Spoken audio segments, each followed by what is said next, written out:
Բարև ձեզ սիրելի հայրենակիցներ, եթերում կրկին քաղաքական խաչմերուկն է, այսօր արդեն մարտի 15-ն է և այս հաղորդումը հիմնականում վերաբերվելու է Իրանին և մասամբ Ուկրաինային, Հայաստանից մեծ հաշվով ոչինչ չկա խոսելու, դրա համար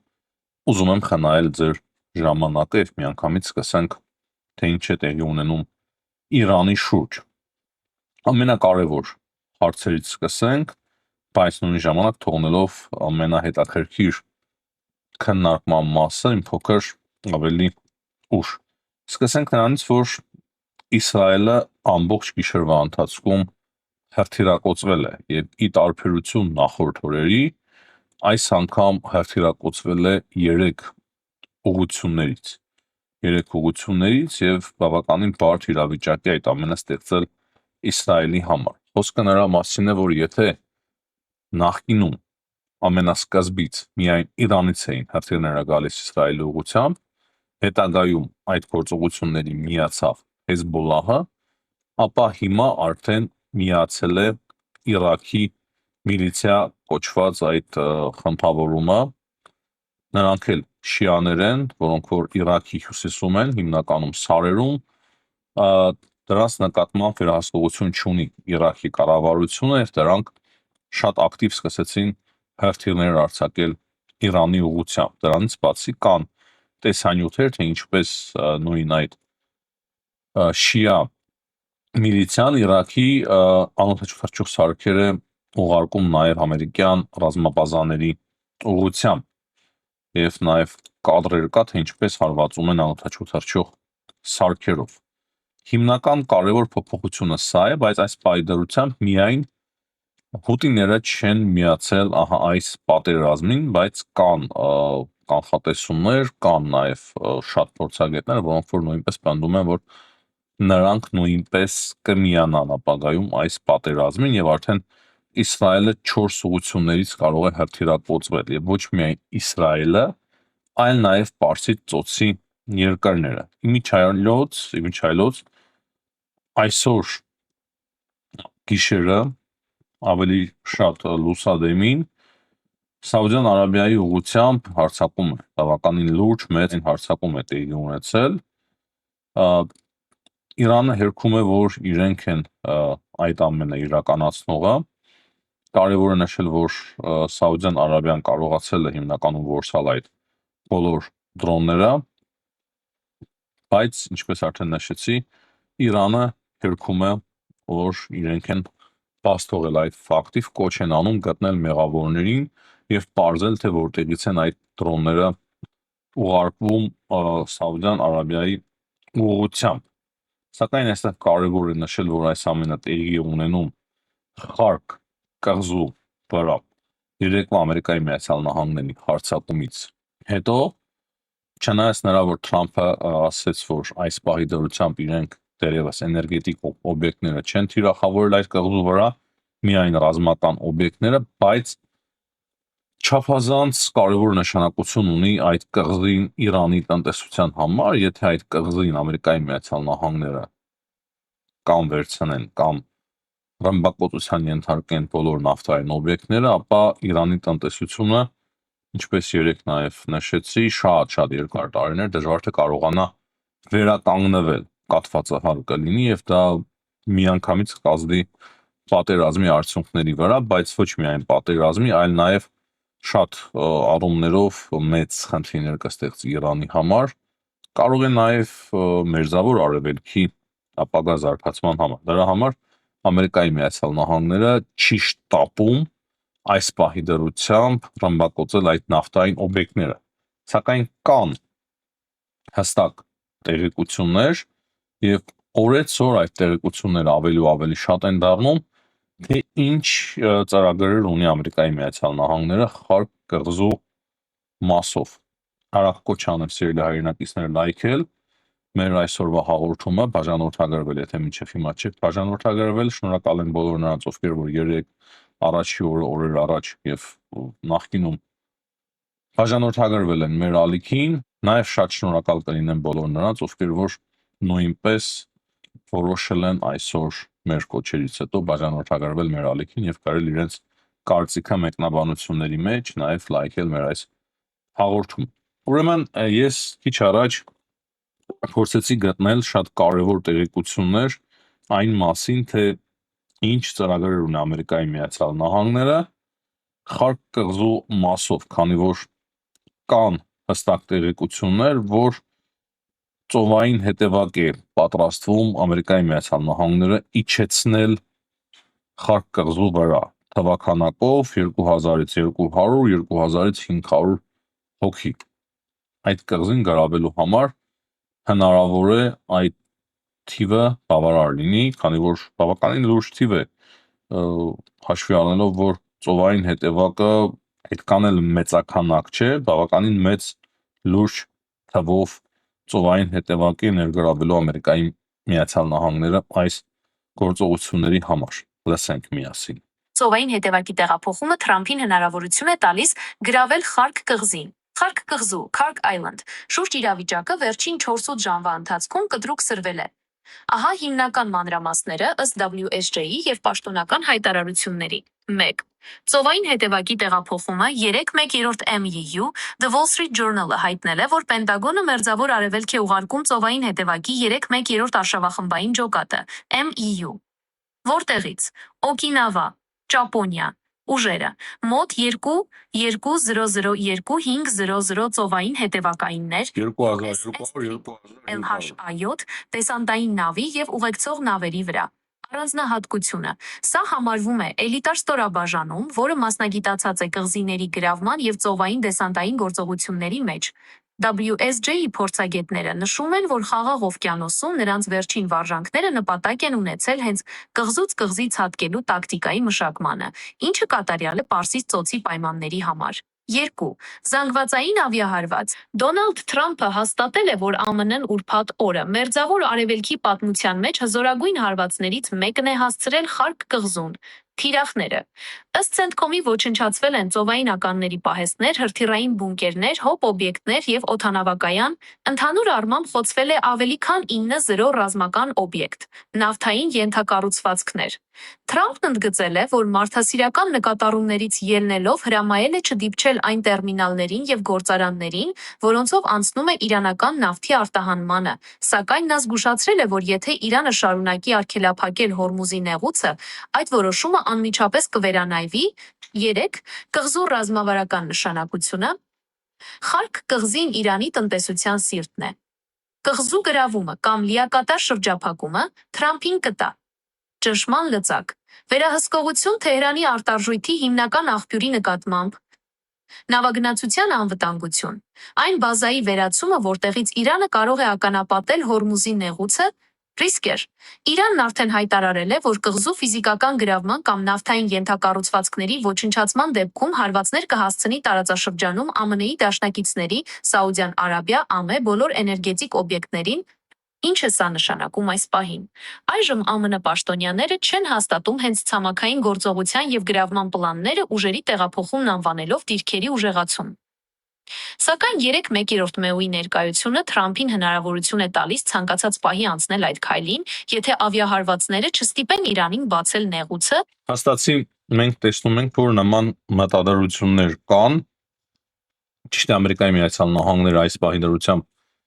չեն հաստատում, որ իրենք ունեն հստակ ծրագիր գրավելու Խարկ կղզին, բայց կան այդ տեղեկությունները եւ արդեն Ճապոնիայից այդ ուժերը մոտենում են։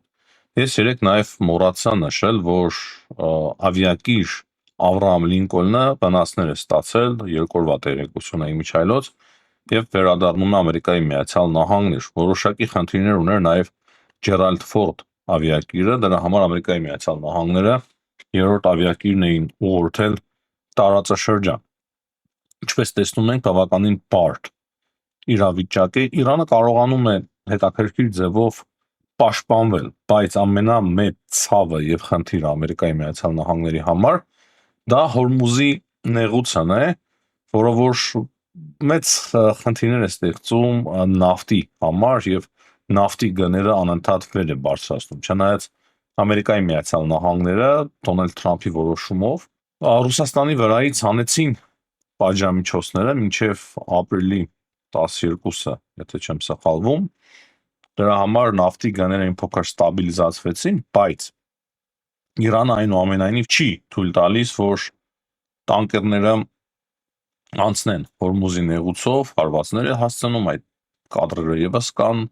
վառվող նավերի, եւ հիմա Դոնալդ Թրամփը փաստացի երկու ծրագիր ունի։ Մեկը, ինչպես արդեն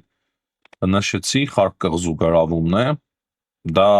երկու առումով մեծ խնդիրներ կստեղծի Իրանի համար։ Մենք խոսեցինք այն մասին, թե որքան կարևոր է Խարկ կղզին, քանի որ Իրանի տնտեսությունը սնուցվում է այդ կղզուց, քանի որ այդ կղզու միջոցով նավթ է կարողանում վաճառել Իրանը ամբողջ աշխարհին եւ իր նավթային կարիքները նույնպես հոգում է։ Երկրորդ, այդ կղզուց է, որ Իրանը կարողանում է ականապատել Հորմուզի նեղուցը եւ շատ անգամ նաեւ հարվածներ հասցնել նավերին։ Դրա համար այդ կղզու գրավումը շատ կարևոր նշանակություն է ձեռք բերում Ամերիկայի Միացյալ Նահանգների համար, եթե Իրանը հիմա շատ արագ չփորձի պայմանավորվել Միացյալ Նահանգների հետ։ Դրա համար Թրամփը ասում է, որ բանակցությունների ուզում են իրանցիները գնալ, բայց այս պահի դրությամբ պայմանները այնպիսին են, որ Ամերիկայի Միացյալ Նահանգները դերևս հրաժարվում են այդ բանակցություններից, այսինքն վաղ այնպիսի պայմաններ են ստեղծելու Իրանի համար, որ Իրանը արդեն այլ դիրքերից սկսի բանակցել, եւ դրա համար հավանականությունը բավականին մեծացել է, որ Ամերիկայի Միացյալ Նահանգները համեմատ փոքրիկ ցամաքային գործողության դիմի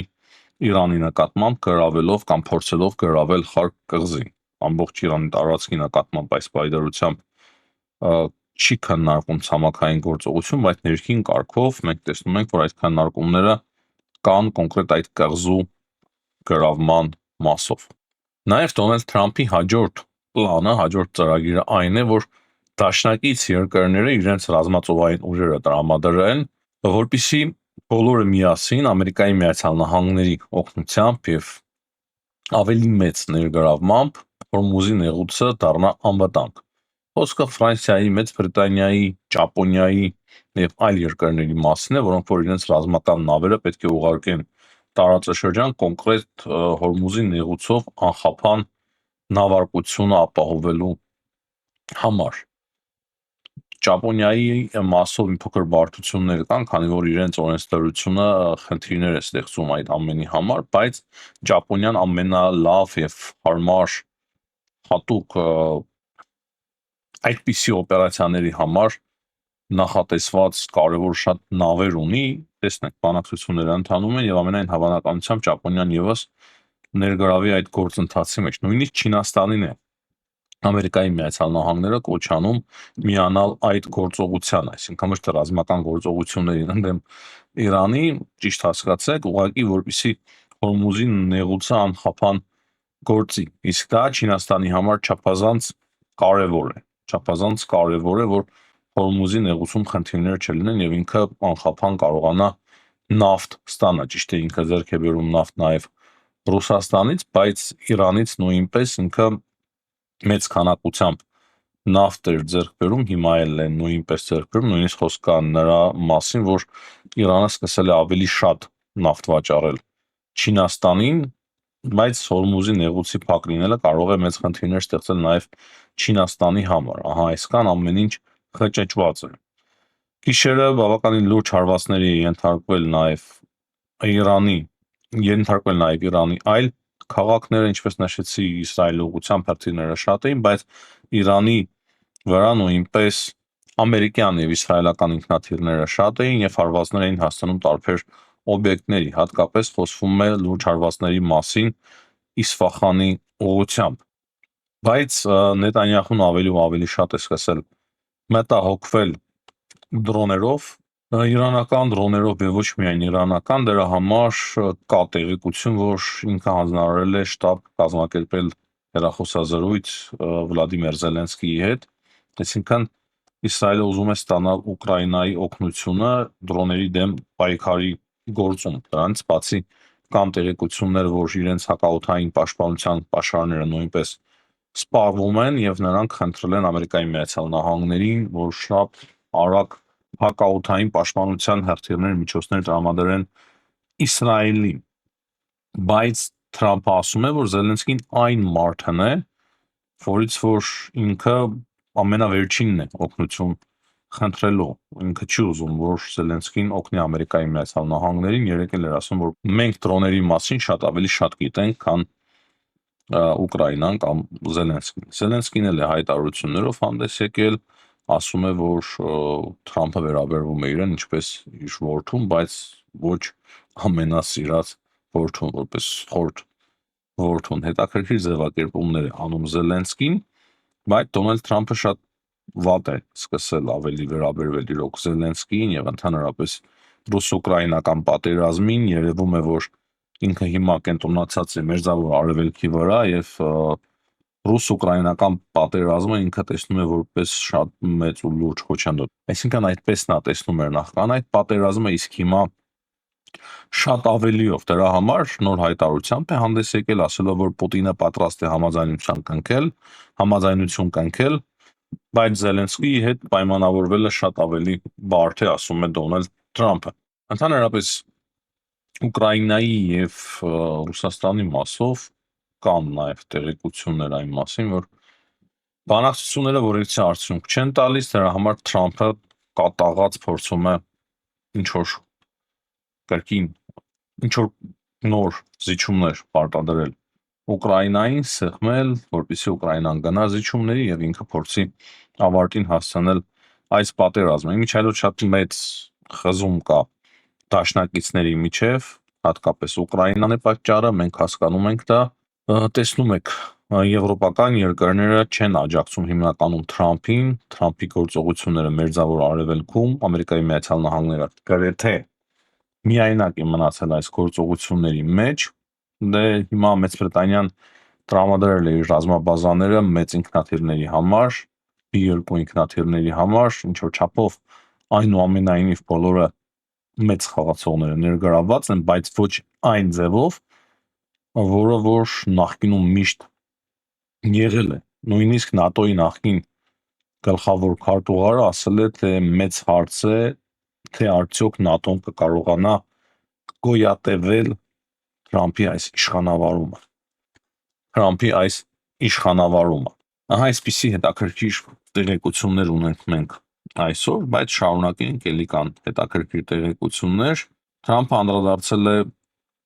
Իրանի նոր հոգևոր առաջնորդին, ասելով, որ կասկածում եմ, որ նա կենթանի է, բայց եթե կենթանի է մնացել, ուրեմն պետք է հանձնվի, եթե ուզում է, որ ինչ-որ բան իր երկրից մնա։ Կան հետաքրքիր տեղեկություններ, քիչ առաջ մենք տեսանք այդ տեղեկությունները, սիրելի հայրենակիցներ, բայց չեմ կարող ոչ հաստատել, ոչ հերքել։ Իբր Իրանի հոգևոր առաջնորդին մոտ կանգնած աղբյուրը, ճիշտ է, նաև խոստովանում է, որ խիստ գաղտնի պայմաններում է այդ ամենը տեղի ունեցել, բայց ինքը հայտնում է այն մասին, որ իբր Մոջթաբա Համեյնին արագ գաղտնի ձևով տեղափոխվել է Մոսկվա, որտեղ որ իրեն վիրահատում են եւ փորձում են առողջական վիճակը կարգի բերել։ Սա էլ հետաքրքիր, չափազանց հետաքրքիր տեղեկություն է, եթե դա հաստատվի, այդ տեղեկությունը հաստատվի,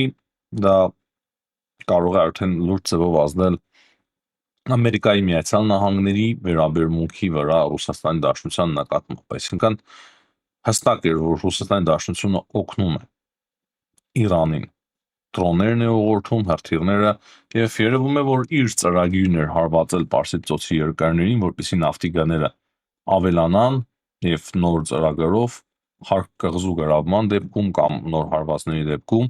Իրանը Ռուսաստանի Դաշնության հետ միասին հարվածներ է հասցնելու Սաուդյան Արաբիայի եւ մնացած նավթով հարուստ երկրների նավթային պաշարներին, այսինքն ամենտեղ երևում է հստակ Ռուսաստանի ձեռքը, բայց դերևս այդ ձեռքը շատ բացեբաց չի երևում, եւ եթե հիմա Մոջթաբա Համեյնիին տեղափոխել են Մոսկվա եւ բուժում են, դա հստակ նշանակում է այն, որ եթե Ամերիկայի Միացյալ Նահանգները եւ Իսրայելը որս են սկսել նրա գլխի համար, դրան մեծ խոչընդոտ է դարձել Ռուսաստանի Դաշնությունը։ Դա նաեւ եթե Պուտինը հասկանում է այդ բանը եւ խելք ունի, իրեն նույնպես կարող է թիրախ դարձնել։ Բայց դե հասկանում եք, Ռուսաստանի Դաշնությունը ատոմային գերտերություն է, մյուս կողմից Թրամփն է Ամերիկայի Միացյալ Նահանգների նախագահ, ով որ շատ է հավանում Վլադիմիր Պուտինին, այստեղ այսպես փոքր ամեն ինչ բարդ է, բայց կրկնեմ, եթե այդ օգնությունը հաստատվի, դա արդեն շատ բան կարող է փոխել։ Իսրայելական լրատվամիջոցներն էլ հղում անելով բարձրաստիճան աղբյուրների ասում են, որ հավանականությունը նրա, որ Իրանում հիմա ռեժիմի փոփոխություն տեղի կունենա, շատ ցածր է, եւ իրենք նախկինում հույս ունեին, որ նման բան կարող է տեղի ունենա, ճիշտ է, այդ ժամանակ եւս կար պատկերացում, որ հեշտ չի լինի այդ ամենը իրականացնել, բայց հավանականությունը շատ ավելի մեծ էր ընկալվում, քան հիմա։ Այսինքն հիմա ռեժիմի փոփոխության հավանականությունը բավականին ցածր է, ինչը բնականաբար մեզ համար շատ վատ է։ Եթե մի դրական բան կար այս պատերազմի մեջ, կարող էր լինել, կրկնեմ, մենք չենք պատերազմը սկսել, ես ցանկացած պատերազմների դեմ եմ, մարդկային զոհերի, իրոք մեծ ցավ է դա յուրաքանչյուր ազգի, երկրի համար, բայց քանի որ այդ պատերազմը սկսվել էր, միակ ակնկալիքս այն էր, որ կարող է ռեժիմի փոփոխություն տեղի ունենա Իրանում, իսկ հիմա օրեցօր այդ հույսը, օրեցօր դրա հավանականությունը ցավոք սրտի նվազում է, բայց դեռևս այն հնարավոր է։ Եվ վերջում անդրադառնանք Թուրքիայի արտգործնախարարի հայտարարությանը ու ավարտենք այսօրվա մեր հաղորդումը։ Ֆիդանը ասում է, որ քանի Իսրայելի ղեկավար է Նետանյահուն, միշտ էլ Իսրայելը որոնելու է ինչ որ երկրներ, որոնց որ հայտարարելու է թշնամի եւ որոնց նկատմամբ որ ռազմական գործողությունների է դիմել։ Եվ ըստ Ֆիդանի Իսրայելի գործողությունները Սիրիայի նկատմամբ ոչ թե անվտանգության համար են արվում, այլ ուզում է Իսրայելը նոր տարածքներ ստանալ։ Նույնն է նաև Լիբանանի մասով, գիտենք, որ Իսրայելը ակտիվ մտնում է ցամաքային գործողություններով Լիբանան եւ խոսքը հիմա որ մինչեւ 25%-ը Լիբանանի տարածքի կարող է գրավել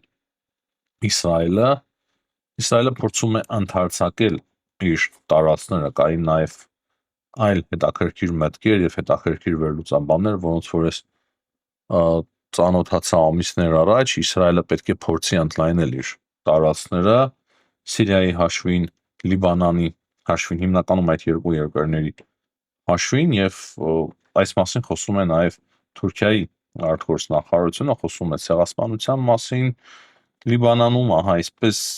բարդ է ամեն ինչ եւ Թուրքիայում շատ լավ հասկանում են մեկ բան,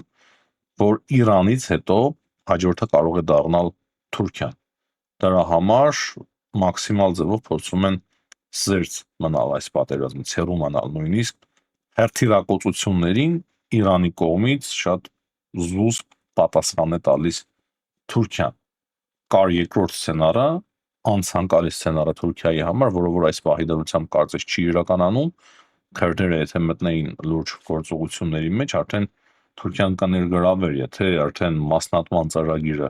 սկսվեր Իրանի, կարող է օգտվեին նաև այդ մասին մենք արդեն շատ խոսել ենք ադրբեջանցիների հնարավորություններից, որոնք որ նույնպես ուզում են անջատվել Իրանի հյուսիսում։ Բայց այս պայդրությամբ Թուրքիան փորձում է ամեն ինչ անել, որպեսզի այս պատերազմը կանգ առնի, այսինքն ավարտվի։ Այս պայդրությամբ այս կանը հաջողություն եմ մաղթում բոլորին, ցտեսություն, հանդիպենք։